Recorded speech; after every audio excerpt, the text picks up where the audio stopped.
CBS 라디오 김현정의 뉴스 쇼. 박근혜 정부의 창조경제라는 말이 대체 뭐냐? 개념이 모호하다. 정부가 준비가 덜 돼 있다. 지난 주말 야당이 아니라 새누리당 당정청 회동에서 공개적으로 쏟아져 나온 불만들입니다. 청와대 측 인사의 설명을 들어도 도대체 이 창조경제의 개념이 모호하다는 게 지금 새누리당 인사들의 반응인데요. 새 정부의 경제정책 핵심을 알려면 이 창조경제란 말을 알아야 됩니다. 그래서 저희가 이분을 모셨습니다. 이 개념을 직접 만들었던 분, 대통령직 인수위원회 교육과학분과 인수위원이었지요. 카이스트의 장순웅 교수 연결을 해보지요. 장 교수님 안녕하세요. 예, 안녕하세요. 인수위 마치고 다시 학교로 돌아가신 거죠? 예. 근데 지난 주말에 당정청 회동에서 이 창조경제에 대해 설명 들으면서 의원들이 상당히 격앙됐다는 뉴스는 들으셨지요? 예. 이 창조경제를 만드신 분으로서, 개념 설계자로서 어떻게 생각하십니까? 예, 그래서 조금만 우리가 창조경제가 지금 우리가 어떻게 보면 굉장히 쉬운 말이고요. 어떻게 보면 좀 어려운데 좀 쉽게 설명하면은 우리가 새로운 창의력과 좀 과학기술, 그다음에 정보통신 이런 것을 새로운 산업을 융합해서 새로운 산업 또는 새로운 일자리 또 어떻게 생각하면 새로운 상품, 새로운 서비스를 만들어야 된다 하는 것이 창조경제의 핵심이다. 말씀할 수 있겠습니다. 지금 쉽게 설명해 주신다고 그랬는데 또 들어도 어려워요, 교수님. 어려워요? 어렵습니다. 아니, 너무 넓어요. 어떻게 보면 어렵다보다도 우리가 좀 주위에 있는 새로운 우리가 신발 하나를 만들래도 우리가 새로운 과학기술과 정보통신을 결합해서 그 건강 신발 또는 우리가 하루에 얼마를 걸었다 하는 그런 정보를 줄 수 있는 신발을 만들어서 고부가치를 만들면은 그럼 앞으로 우리가 국제적인 경쟁을 할 수가 있고 지금 2만 불에서 3만 불, 4만 불 가는데 우리가 지금 새로운 상품을 만들지 않으면 안 되고 우리가 또 새로운 일자리를 만들지 않으면 안 됩니다. 지금 우리 나라에 보면요. 매년 한 100만 개 자리가 없어져요. 일자리가. 100만 개 이상. 지금 우리가 40만 개를 새로 만들어야 된다면 140만 개를 만들어야 됩니다. 그러려면 우리가 주위에 새로운 서비스와 새로운 상품을 내놔야 되는데 그러려면은 그것은 어떤 과학기술 지식과 어떤 정보통신 지식을 포함해서 새로운 지식을 기존의 상품에다든지 또 기존 상품을 융합한다든지 이러한 새로운 것을 만들지 않으면 안 된다. 그런 쉽게 말하면 기존의 경제라는 게 그렇지 않습니까? 이자를 몇 프로 올린다, 재정 정책을 어떻게 한다 이런 거 가지고 안 된다는 겁니다. 그래서 우리가 새로운 상품과 새로운 서비스를 만들어서 새로운 일자리를 만들지 않으면 안 되는 시급성에서 이런 창조 경제가 생겼다. 이렇게 이해해 주시면 될 것 같습니다. 지금 신발 예를 들어주시니까 훨씬 쉽긴 하네요. 그러니까 신발을 우리가 그냥 신고 다녔다면 여기다가 뭔가 고부가가치를 창출할 수 있는 어떤 과학기술을 접목시켜서 그렇죠. 새로운 영역을 만들어 본다 이런 말씀. 새로운 신발을 만든다. 그렇죠. 근데 이군현 새누리당 의원이 이런 지적을 하더라고요. 추상적인 구호 개념으로는 알겠는데 피부에 와닿는 설명이 필요하다. 그러니까 대체 누가 어떤 산업을 어떻게 일으킨다는 거냐. 이걸 좀 구체적인 청사진을 내놔야 그다음에 창조경제가 실질적인 게 되지 않겠느냐.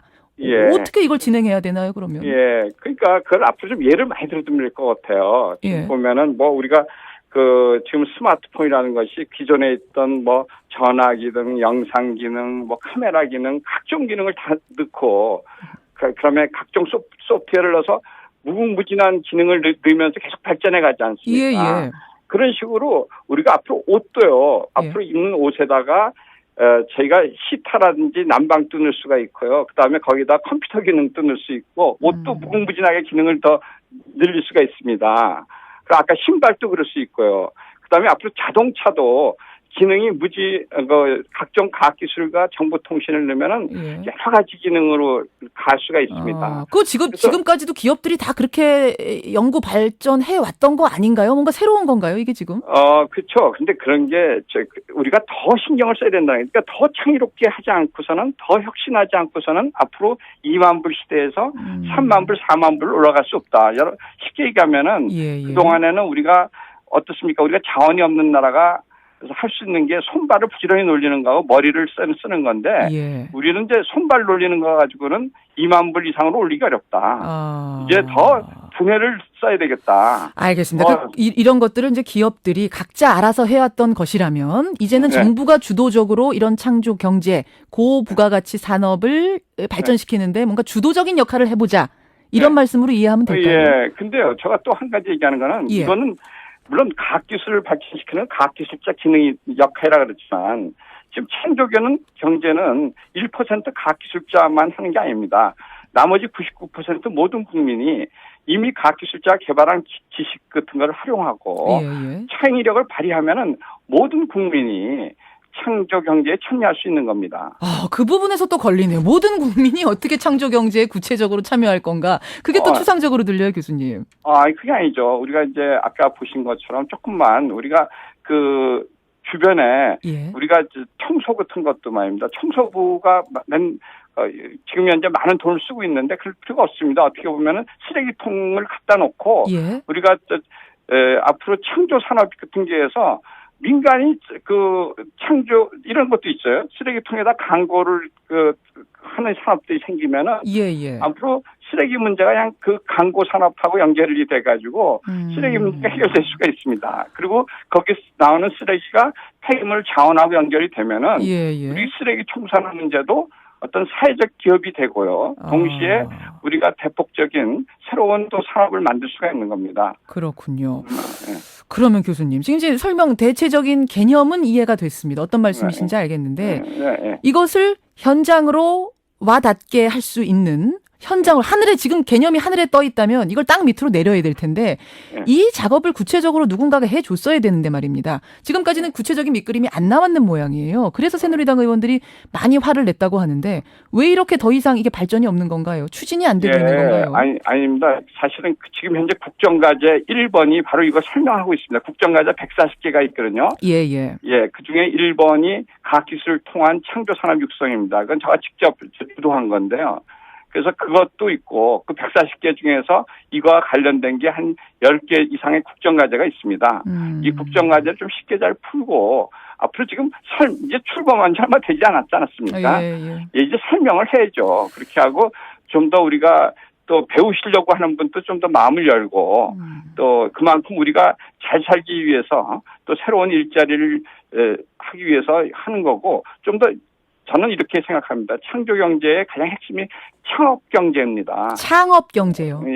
좀 더 앞으로 창업을 많이 활성화하자면 아까 제가 말씀드린 것처럼 창업하지 않으면 어렵습니다. 아까 만든 매년 100만 개의 일자리가 사라집니다. 새로운 40만 개를 만들려면 140만 개의 새로운 것을 만들어야 되는데요. 적어도 지금 그렇습니다.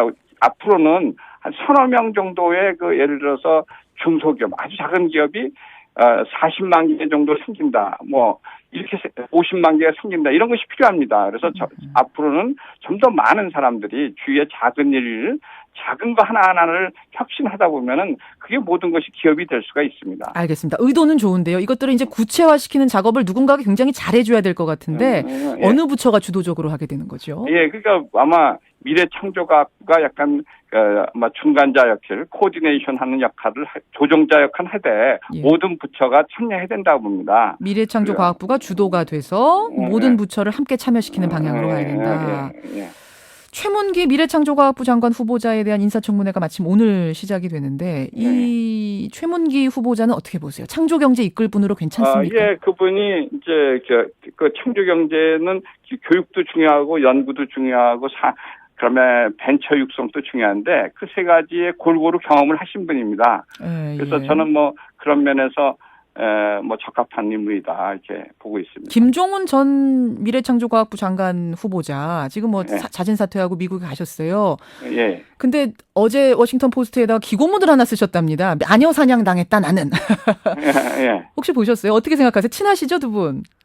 저 지난번에 여기 나왔을 동안 인수위원 마치면서 제가 아까 말한 국정과제 설명을 해드렸습니다. 이렇게 했고, 그래서 아는데요. 근데 하여튼 저는 그분이 좀 더 이번에 온 거에 우리가 딴 건 없고요. 그런 분들을 품을 수 있는 우리나라의 제도 또 우리나라의 문화가 됐으면 좋겠다. 그래서 좀 더 앞으로는 세계화되지 않은 문화와 풍토 속에서는 사만불식대가 어렵습니다. 그래서 우리가 좀 더 이번 사건을 계기로 좀 더 우리나라가 좀 더 열리는 문화를 갖는 계기가 됐으면 좋겠습니다. 예, 뭐 그 열린 문화냐, 개인적인 비리냐, 요 사태에 대해서는 이유에 대해서 뭐 여러 가지 평이 나올 수 있겠습니다만 교수님 어떤 의도인지 알겠습니다. 오늘 창조경제에 대한 설명 고맙습니다.